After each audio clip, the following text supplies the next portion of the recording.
Hello guys, ഇപ്പോൾ മാങ്ങ സീസണാണല്ലേ. അപ്പോൾ നമുക്കിതൊരു മാങ്ങ മുളകത്തിൽ ഉണ്ടാക്കിയെടുത്താലോ.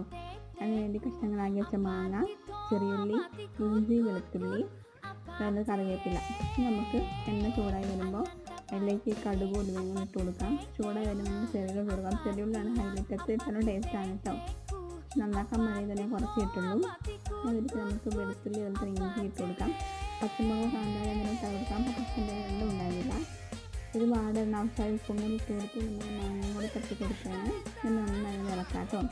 ഇനി നമുക്കിതിലേക്ക് എരിവിന് ആവശ്യമായിട്ടുള്ള മുളക് പൊടി ഇട്ട് കൊടുക്കാം. ഞാൻ സാധാ മുളക് പൊടി ഇട്ട് കൊടുത്തിരിക്കുന്നത്, കാശ്മീരി മുളക് പൊടി സാധാ മുളക് പൊടിയാണ്. ഇനി കറിവേപ്പിലയും ഇട്ട് കൊടുക്കാം. ഇനി നമുക്ക് ഈ സമയത്ത് ഉപ്പ് വേണ്ടി ഇട്ട് കൊടുക്കാം. പക്ഷെ എനിക്ക് പാകമായിരുന്നു കേട്ടോ. ഇനി നമുക്ക് കുറച്ച് വെള്ളം കൂടെ ഒഴിച്ച് കൊടുക്കാം കേട്ടോ. മഞ്ഞപ്പൊടിയുടെ മഞ്ഞപ്പൊടി ഇട്ട് കൊടുക്കാം. ഇപ്പോൾ കാരണം ചതച്ചിട മാങ്ങ റെഡിയാക്കിൻ്റെ മഞ്ഞപ്പൊടിയും കൂടി ഉണ്ടെങ്കിൽ ഒരു പറിച്ച് കൊടുക്കണം. അപ്പോൾ ഇത്രയും കേട്ടോ.